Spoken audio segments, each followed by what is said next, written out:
3 महीने में ही 30,000 से भी ज्यादा सब्सक्राइबर्स और 1.5 महीने में ही चैनल मोनेटाइज। ये देखने के बाद आप लोगों का एक रेगुलर सवाल मुझे हर बार आता है। तो आज इस वीडियो में मैं आपको यही बताने वाला हूँ कि वो कौन से सीक्रेट्स हैं जिनकी वजह से मेरा चैनल इतनी जल्दी ग्रो कर पाया। और इस वीडियो में मैं बाकी यूट्यूबर्स की तरह थंबनेल या एडिटिंग जैसे पॉइंट्स कवर नहीं करूंगा, बल्कि वो माइनर पॉइंट्स डिस्कस करूंगा जो बड़े यूट्यूबर्स तो ध्यान देते हैं लेकिन आपको नहीं बताते, जिसकी वजह से वो तो ग्रो हो जाते हैं और आप कंफ्यूज रह जाते हैं कि मैं ऐसा क्या गलत कर रहा हूँ। तो सबसे पहला पॉइंट है नॉलेज। हर यूट्यूबर जो अभी ग्रो हो रहा है या हो चुका है वो जानता है कि वो यूट्यूब पे क्या कर रहा है। उसे पता है कि यूट्यूब कोई लक का गेम नहीं है जैसा कि 90% ऑडियंस सोचती है, बल्कि एल्गोरिदम और ऑडियंस के बीच का एक बैलेंस है जिसको मेंटेन करके रखने से आपका चैनल अपने आप ग्रो होता है। आपको क्या लगता है मनोज डे, एल्ग्रो, डिकोडिंग वाईटी या फिर मैं अपने लक की वजह से इतने सक्सेसफुल हो रहे हैं? तो आप गलत है। मेरे चैनल के ग्रोथ के पीछे का रीजन एल्गोरिदम को समझना है, यूट्यूब को समझना है कि यूट्यूब क्या है, क्यों है और इसे हमसे क्या चाहिए। अगर आपके पास इन 3 क्वेश्चंस का आंसर है तो आप ऑलरेडी 90% चैनल से ज्यादा सक्सेसफुल हैं। लेकिन ये नॉलेज आएगा कैसे? एक्सपीरियंस से। ये मेरा पहला चैनल नहीं है, इससे पहले भी मैं 4 चैनल्स पे काम कर चुका हूँ, जिसमें से एक चैनल स्ट्राइक की वजह से डिलीट हो गया था। एक चैनल मैंने फॉरेन ऑडियंस पे बनाई थी तो उसकी ग्रोथ रुक गई, और साथ ही 2 चैनल्स अभी 66K और 28K पे है, जिसमें से एक शॉर्ट्स का चैनल है तो वो किसी काम का नहीं, और दूसरे चैनल का RPM बहुत लो है। और इन चैनल्स पे ग्रो होना कभी भी मेरा टारगेट नहीं था, बल्कि इन चैनल्स पे तो मैं एक्सपेरिमेंट करता हूँ, जिसकी वजह से मुझे copyright, algorithm, branding, marketing, RPM, CPM जैसे फैक्टर्स के बारे में पता चला, जिसको कोई भी यूट्यूबर अच्छे से कवर नहीं करता है। लेकिन ये सारी चीजें ग्रो करने के लिए बहुत इंपॉर्टेंट है। और इन सबसे भी ज्यादा जो चीज मैंने और बाकी सारे बड़े यूट्यूबर्स ने एक्सपीरियंस से सीखी है, जिसके बिना कोई भी सक्सेसफुल नहीं हो पाता, वो है पेशेंस। अभी जितने भी नए यूट्यूबर्स आते हैं वो सोचते हैं कि 1-2 महीने में ही चैनल मोनेटाइज कर ले, और जब वो ऐसा नहीं कर पाते हैं तो वो डिमोटिवेट हो जाते हैं और गिव अप कर देते हैं, या फिर अपने कंटेंट के साथ अनकंसिस्टेंट हो जाते हैं। यूट्यूब एक्चुअल में एक लंबी गेम है। अगर आपको 1-2 महीने के अंदर ग्रोथ चाहिए तो आपके लिए इंस्टा सही प्लेटफॉर्म है, ना कि यूट्यूब। यूट्यूब पे काम करने से पहले आपको अपना पेशेंस लेवल काफी बढ़ाना पड़ेगा और अपना माइंडसेट चेंज करना पड़ेगा।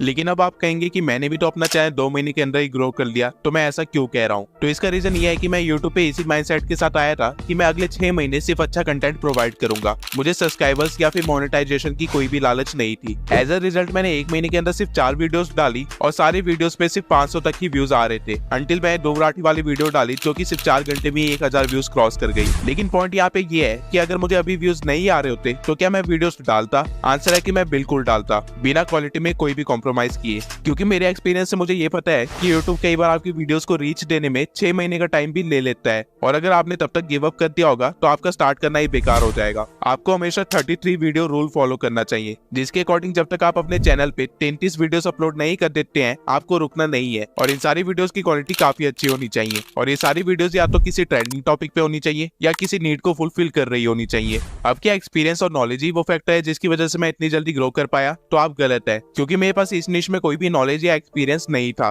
तो आपका सवाल होगा कि मैं 30,000 सब्सक्राइबर्स कैसे गेन कर लिए?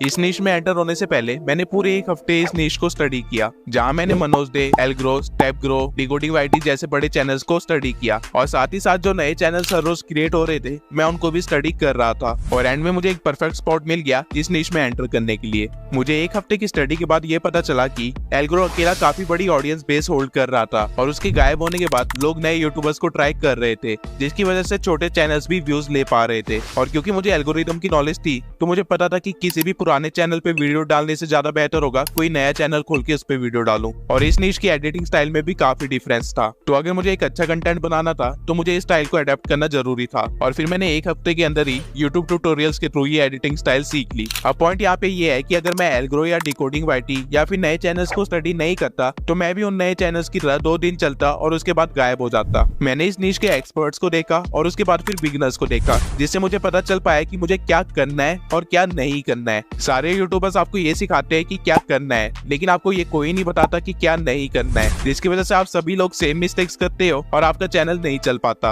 अब आपका क्वेश्चन होगा कि मैं मार्केट रिसर्च कर तो ली, लेकिन इसका यूज मैंने कैसे किया? तो इसका आंसर है ट्रेंड चेकिंग। अब इस नीश में आती मैं ज्ञान देना स्टार्ट नहीं कर सकता था, ऑल्दो मेरे पास काफी सक्सेसफुल चैनल्स थे, लेकिन वो किसी काम के नहीं थे, क्योंकि लोगों को मेरे इस चैनल पे प्रूफ चाहिए थे। इसलिए मैंने अपनी पहली वीडियो डिकोडिंग वाईटी पे बनाई, लेकिन तब तक हर दूसरा चैनल डिकोडिंग वाईटी और एल्ग्रो के चैनल एनालिसिस फेस कर रहा था, इसलिए सेम टॉपिक पे वीडियो बनाना यूजफुल नहीं था। तो फिर मैंने एक दूसरे क्रिएटर को टारगेट किया जो था मनोज दे, लेकिन रिजल्ट में कोई भी फर्क नहीं था। मुझे वही 100-200 व्यूज मिल रहे थे और ऑल्दो मुझे पता था कि मुझे ट्रेंड ट्रैकिंग का इस्तेमाल करना है, लेकिन मैं खुद को एक्सपेरिमेंट करने से नहीं रोक पाया। इसलिए मैंने अपने एक दूसरे चैनल से रिलेटेड वीडियो बना डाली और उसे अपलोड भी कर दिया, जिसकी वजह से मुझे अच्छे खासे ताने भी सुनने को मिले। और इस चीज से मुझे ये समझ आ गया था कि जब तक मेरे 1000 सब्सक्राइबर्स नहीं हो जाते, मुझे ट्रेंड ट्रैकिंग का ही इस्तेमाल करना पड़ेगा। तो मैंने भी ट्रेंडिंग कीवर्ड्स का ही इस्तेमाल किया, लेकिन थोड़े अलग वे में। जहाँ सारे लोग एनालिसिस और एडिटिंग स्टाइल पे वीडियो बना रहे थे, मैंने थोड़ी अलग चीजें प्रोवाइड करना स्टार्ट कर दिया, जैसे कि एल्गोरो की मोशन ग्राफिक्स। उसके बाद मैंने अपने नीश से हटके थोड़े अलग क्रिएटर्स पे भी वीडियो बनाई, जैसे कि ध्रुव राठी,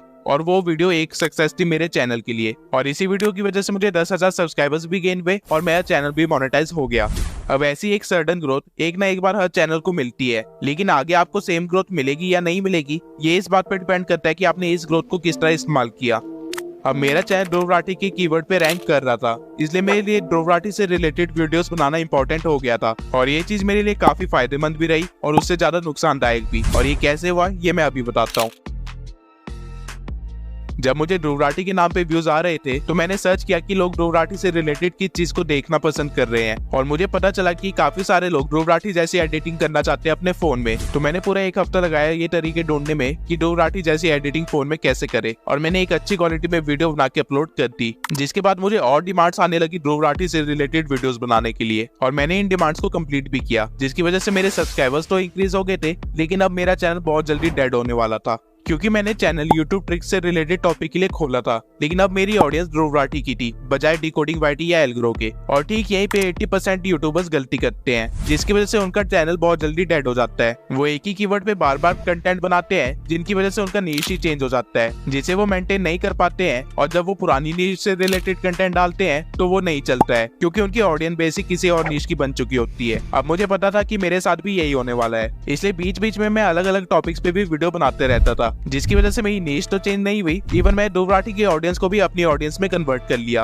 लेकिन अब आप कहेंगे कि ऐसे तो कई सारे चैनल्स हैं जो अपने ट्रेंडिंग कीवर्ड्स पे ही कंटेंट बनाते हैं, लेकिन उनके तो वो वीडियोस भी नहीं चलते हैं। तो मैंने ऐसा क्या किया कि मेरी ध्रुव राठी से रिलेटेड हर वीडियो पे लाख से भी ज्यादा व्यूज है, और मैंने उनको अपनी ऑडियंस में किस तरह कन्वर्ट कर लिया।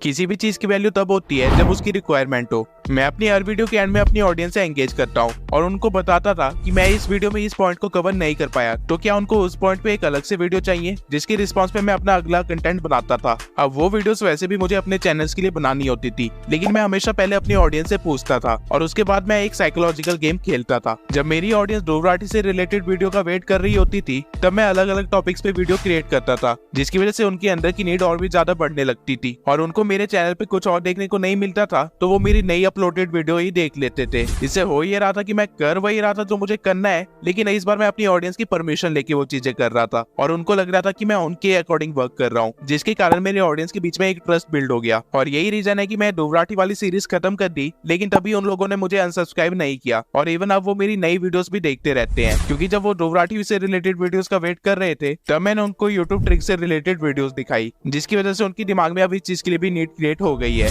और वो लोग अब मेरे लॉयल सब्सक्राइबर्स बन गए हैं। अब इस तरह की नीड मैं अपने हर वीडियो के एंड में क्रिएट करता हूँ, जिसकी वजह से मेरी एंगेजमेंट अपने ऑडियंस के साथ बनी रहती है, और इससे मेरा एल्गोरिदम भी सेटिस्फाई रहता है। और जैसा कि मैं स्टार्टिंग में आपको कहा था, ग्रोथ के लिए बस आपको ऑडियंस और एल्गोरिदम को बैलेंस करके रखना है।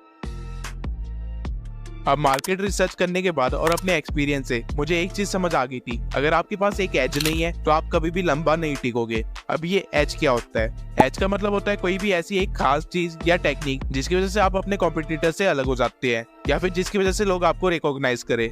मनोज के लिए ये एज उनकी ट्रिक्स थी, जो कि वो स्टार्टिंग फेज में लेके आए थे, और वहीं एल्गोरो और डिकोडिंग वाईटी के लिए ये एज उनका एडिटिंग स्टाइल था। और ठीक इसी तरह मैंने अपना एक एज क्रिएट किया, ट्रांसपेरेंसी और अपने अवतार के साथ। इंडिया में कोई भी यूट्यूबर इस निश में अवतार का इस्तेमाल नहीं कर रहा था, जो कि मेरे लिए एक अपॉर्चुनिटी बन गई। और यही रीजन है कि मैं अपने अवतार को लगातार मॉडिफाई करता रहता हूँ, जिसकी वजह से मुझे ऐसे मैसेज लगातार आते रहते हैं। और ये वही स्पेशल चीज है जिसकी वजह से लोगों को मेरा चैनल याद रहता है। लेकिन ये अवतार भी मेरे लिए लॉन्ग टर्म में फायदेमंद नहीं है, इसलिए मैं अपनी वीडियो में पूरी तरह से ट्रांसपेरेंसी रखता हूँ। मैं अपनी ऑडियंस को वो चीजें भी बता देता हूँ जो बाकी यूट्यूबर्स अपनी ऑडियंस से छुपाने की कोशिश करते हैं, क्योंकि मुझे पता है कि ये छोटी चीजें भी कितनी ज्यादा इंपॉर्टेंट होती है। फॉर एग्जाम्पल, जैसे मैंने अपने पिछले पॉइंट में बताया कि किस तरह मैं साइकोलॉजिकल गेम खेलता हूँ। अब कोई भी यूट्यूबर ये चीज कभी भी नहीं बताएगा, क्योंकि उसे डर है कि उसकी ऑडियंस उसे अनफॉलो करके चली जाएगी। लेकिन मैं इस चीज को इस तरह देखता हूँ कि मेरी ऑडियंस भी सेम चीज फॉलो कर सकती है, जिसकी वजह से वो भी ग्रो कर पाएंगे। और ठीक इसी तरह मैं अपनी हर वीडियो में अपने सारे सीक्रेट्स रिवील कर देता हूँ, और ये चीज मैं स्टार्टिंग से कर रहा हूँ।